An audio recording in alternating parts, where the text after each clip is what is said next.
Dear friends, நிபுணன் management சேவை குடும்பம் உங்கள் அனைவரையும் வரவேற்கின்றது.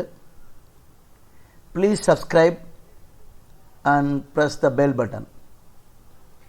இன்று நாம் காணவிருக்கும் தலைப்பு கான்செப்ட்ஸ் ஆஃப் குவாலிட்டி, தர கருத்துக்கள். டிப்ளமா என்ஜினியரிங் படிக்கும் மாணவர்களுக்கும் புதிதாக வேலையில் சேர்ந்திருப்போருக்கும் மற்றும் ட்ரெயினிஸ் என்று சொல்வார்கள், நிறுவனங்களில் பணியாற்றும் ட்ரெயினிஸுக்கும், மெக்கானிக்கல் ப்ரொடக்ஷன் சம்பந்தப்பட்ட தொழிற்சாலைகளில் வேலை செய்பவருக்கும் இந்த கான்செப்ட்ஸ் ஆஃப் குவாலிட்டி இதில் பகிரப்பட்ட விஷயங்கள் மிகவும் உபயோகமாக இருக்கும். மீண்டும் ஒரு முறை ஞாபகப்படுத்துகிறேன். Please subscribe us and press the bell button. நன்றி.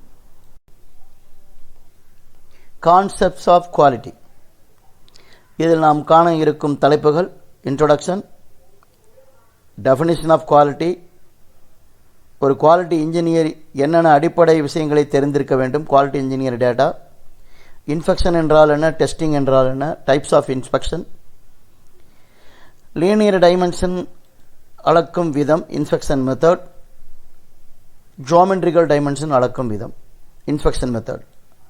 பிறகு 3 முக்கியமான வார்த்தைகள்: insure, inspection, ensure, quality control and assure quality assurance. இதற்கிடையே இருக்கக்கூடிய வித்தியாசங்கள், மேலும் quality plan, inspection plan and control plan, இது 3க்கும் இருக்கக்கூடிய சிறு வித்தியாசங்கள். இதனை வருகின்ற ஸ்லைடுகளில் நாம் நோக்குவோம். தொடர்ந்து ப்ராடக்ட், உற்பத்தி பொருள் அண்ட் ப்ராசஸ், செயல்முறை, இது சம்பந்தப்பட்ட ஸ்டாண்டர்ட்ஸ். ஸ்டாண்டர்ட்ஸ் தரநிலை என்று சொல்லுவோம். என்னென்ன வேலை செய்வது, என்னென்ன குறிப்புகளை கடைபிடிப்பது என்று சொல்வது ஸ்டாண்டர்ட்ஸ். ஒவ்வொரு நாட்டிற்கும் ஸ்டாண்டர்ட் உள்ளது, country wise standards. Then QMS, quality management system, EMS, environmental management system and safety standards. பிறகு அடிக்கடி இந்த வார்த்தைகளை கேள்விப்பட்டிருப்பீர்கள்: TPM, lean manufacturing, TQM, total quality management and 6 sigma.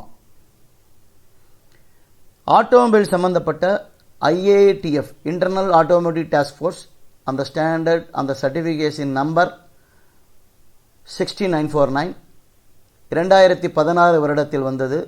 அது சம்பந்தப்பட்ட கோர் டூல்ஸ். குவாலிட்டி பாலிசி என்றால் என்ன, தரக்கொள்கை. குவாலிட்டி அப்ஜெக்டிவ்ஸ், ஒரு நிர்வாகத்தின் தர நோக்கங்கள், அந்த தர நோக்கங்களிலிருந்து பிரித்து ப்ராசஸ் மெஷர்ஸ் அல்லது டிபார்ட்மெண்ட் கோல்ஸ். பிறகு what is the value, the cost of quality, cost of poor quality, இரண்டும் என்ன. இம்ப்ரூவ்மெண்ட்ஸ், இந்த improvements continuous improvements and continual improvement, தொடர் முன்னேற்றம் என்று குறிப்பிடுவோம். இது ரெண்டுக்கும் இருக்கக்கூடிய சின்ன வித்தியாசம். இந்த தலைப்புகள் அனைத்தையும் பின்வரும் ஸ்லைடுகளில் நாம் காணலாம். Concepts of quality, the first title is introduction. Quality control, quality டிபார்ட்மெண்ட்டில் வேலைக்கு சேர்ந்த ஒரு புது நபர், அந்த நிறுவனம் சின்ன நிறுவனமாக இருந்தாலும் சரி, ஸ்மால் கன்சர்ன் என்று சொல்வோம், ஸ்மால் ஸ்கேல் இண்டஸ்ட்ரீஸ் என்று சொல்வார்கள், மீடியம் கன்சர்ன், பெரிய அளவில் கார்ப்பரேட் கன்சர்ன் மற்றும் உலக அளவில் மல்டி நேஷனல் கம்பெனிஸ். இந்த நிறுவனங்களில் குறிப்பாக மெக்கானிக்கல், ப்ரொடக்ஷன், இன்ஸ்ட்ருமெண்டேஷன் மற்றும் ஜெனரல் இன்ஜினியரிங், இது சம்பந்தப்பட்ட பொருட்களை தயாரிக்கும் யூனிட்ஸ். வெவ்வேறு துறைகள் இருக்கும், வெவ்வேறு பிரிவுகள் இருக்கும். அதை டிபார்ட்மெண்ட் என்று அழைப்போம். உதாரணத்திற்கு ப்ராடக்ட் டிசைன் டிபார்ட்மெண்ட், இதனை என்ஜினியரிங் செல் என்றும் சொல்வார்கள். ஒரு சில நிறுவனங்களில் ரிசர்ச் அண்ட் டெவலப்மெண்ட் என்று சொல்வார்கள். இந்த ப்ராடக்ட் டிசைனை தொடர்ந்து அது சம்பந்தப்பட்ட ப்ராசஸ் டெவலப்மெண்ட், இது நியூ ப்ராடக்ட்ஸ் டெவலப்மெண்ட் என்று அழைக்கப்படும். பிறகு மார்க்கெட்டிங் அண்ட் சேல்ஸ், பிறகு planning, production and assembly, purchase, stores and dispatch, then quality control and quality assurance. நாம் காணவிருக்கும் இந்த பவர் பாயிண்ட் பிரசன்டேஷன் குவாலிட்டி டிபார்ட்மெண்ட்டில் வேலை செய்யும் என்ஜினியர்ஸ், வேலை செய்யும் நபர்களுக்கு பயனுள்ளதாக இருக்கும். மேலும் HR human resources and administration department, EDP அல்லது IT டிபார்ட்மெண்ட் என்று சொல்வார்கள், மற்றும் அக்கவுண்ட்ஸ் அண்ட் ஃபைனான்ஸ், இத்தனை பிரிவுகள், அது சின்ன கம்பெனியாக இருந்தாலும், நடுநிலை கம்பெனியாக இருந்தாலும், MNC கம்பெனியாக இருந்தாலும், இத்தனை பிரிவுகளில் நாம் காண இருப்பது quality control and quality assurance department. தரம் என்றால் என்ன? That is definition of quality. Quality, தரம், இந்த வார்த்தைகளை திரும்ப திரும்ப கேட்டுக்கொண்டிருப்போம். What you mean quality? பொதுவாக குவாலிட்டி என்பது கஸ்டமர் சாட்டிஸ்ஃபேக்ஷன், வாடிக்கையாளர்களின் திருப்தி. Customer satisfaction is equal to requirements plus expectations. Expectations எதிர்பார்ப்புகள். requirements என்றால் தேவைகள், பொதுவாக ரிட்டன் ஃபார்மில் இருக்கும், அதாவது எழுத்து வடிவத்தில் இருக்கும். ஒரு உதாரணத்திற்கு documents, purchase orders, drawings, material specifications and Indian standards R international standards, இவை அனைத்தும் requirements எனப்படும். இந்த requirements பொறுத்தவரை இது திருத்தம் நிகழக்கூடிய, அதாவது frequency ஆஃப் சேஞ்சஸ். ஒரு டிராயிங்கில் ஒரு டைமென்ஷன் மாறுவது அல்லது ஒரு ஸ்டாண்டர்ட், இன்டர்நேஷனல் ஸ்டாண்டர்டில் ஏதாவது ஒரு குறிப்புகள் மாறுவது என்பது அந்த மாறும் தன்மை, the frequency of changes or revision is low. சம்பந்தப்பட்ட கஸ்டமர்கள் மூலமாகத்தான் அந்த ரிவிஷன் உங்களுக்கு கிடைக்கும். ஆனால் the எக்ஸ்பெக்டேஷன் எதிர்பார்ப்புகள், வாடிக்கையாளரின் எதிர்பார்ப்பு, இது பொதுவாக நாம் போனில் உரையாடும் ஓரல் கம்யூனிகேஷன்ஸ் அல்லது நமது மார்க்கெட்டிங் மேனேஜர், அங்கிருக்கும் மார்க்கெட்டிங் மேனேஜரை பார்த்து வந்திருப்பார், அப்பொழுது பேசக்கூடிய ஒரு சில குறிப்புகள், that is called oral communication, எழுத்து வடிவத்தில் இருக்காது. மேலும் நமது உறவு முறை, the mutual understanding between customer and our organisations, இப்பொழுது இருக்கும் மார்க்கெட், நமது கம்பெனி நிலவரம் என்ன, நமது பொருட்களின் நிலவரம் என்ன, இந்த oral communication, mutual understanding and market status, இந்த விஷயங்களை நீங்கள் பார்க்கும் பொழுது the frequency of changes or revision is high, that is more. எதிர்பார்ப்புகள் அடிக்கடி மாறிக்கொண்டே இருக்கும். இதை எப்பொழுதும் நாம் மானிட்டர் பண்ணிக்கொண்டே இருக்க வேண்டும், தினமும் கூர்ந்து நோக்க வேண்டும், எதிர்பார்ப்புகளில் என்னென்ன மாற்றங்கள் ஏற்படுகிறது என்று. ஒரு உதாரணத்திற்கு, ஒரு ஹோட்டலுக்கு நாம் செல்கிறோம், இரவு ஒரு 9 மணிக்கு நீங்கள் செல்கிறீர்கள், சர்வர் வந்து உங்களிடம் கேட்கிறார் உங்களுக்கு என்ன வேண்டும் என்று. நீங்கள் அவரிடம் சொல்வது 2 இட்லி வேண்டும் என்றீர்கள். நன்கு நோக்குங்கள், உங்களுடைய requirements 2 idlis. You never say which chutneys and whether idli is hot or cold, nothing. நீங்கள் சொல்லியது இட்லி மட்டுமே. உங்களின் எதிர்பார்ப்பு என்ன என்பதனை நீங்கள் சர்வருக்கு சொல்லியிருக்க மாட்டீர்கள். ஆனால் வருகின்ற சர்வர் உங்களுக்கு இட்லியை ஒப்படைக்கும் பொழுது நன்கு சூடாகவும் ஒரு 3 சட்னி சாம்பாருடன் நல்ல ருசியாகவும் அந்த நேரத்தில் இரவு 9 மணிக்கு கிடைக்கும் பொழுது உங்களுடைய திருப்தி என்னென்ன இருக்கும். ஸோ இதுதான் எதிர்பார்ப்பு. ஒரு உதாரணமாக ஆட்டோமொபைல்ஸ், வால், பம்ப்ஸ் இண்டஸ்ட்ரியில் வேலை செய்பவர்கள் இந்த வாடிக்கையாளர்களின் எதிர்பார்ப்புகளை கூர்ந்து கவனித்துக் கொண்டே இருக்க வேண்டும். குறிப்பாக மார்க்கெட்டிங் டிபார்ட்மெண்ட் இது சம்பந்தப்பட்ட ஸ்டடிஸ் செய்து கொண்டே இருக்க வேண்டும். பொதுவாக quality fit for purpose short term என்று சொல்வார்கள், fit for use long term என்று சொல்வார்கள். முதலில் fit for purpose. What is this? இப்பொழுது ஒரு பால் பென் பெயிண்ட் எடுத்துக்கொள்ளலாம்.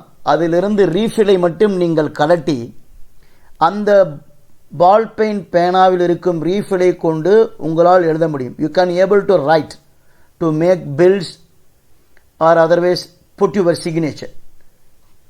But it is not possible to write 3 hours exam with the same refill. ஒரு 3 மணி நேர தேர்வினை அந்த வெறும் ரீஃபிலை கொண்டு உங்களால் எழுத இயலாது. அப்பொழுது ஃபிட் ஃபார் பர்பஸ் என்றால் என்ன? Fit for purpose to right, எழுதுவதற்கு அந்த ரீஃபில் போதுமான. The word fit for use, it is talk about the life of the product.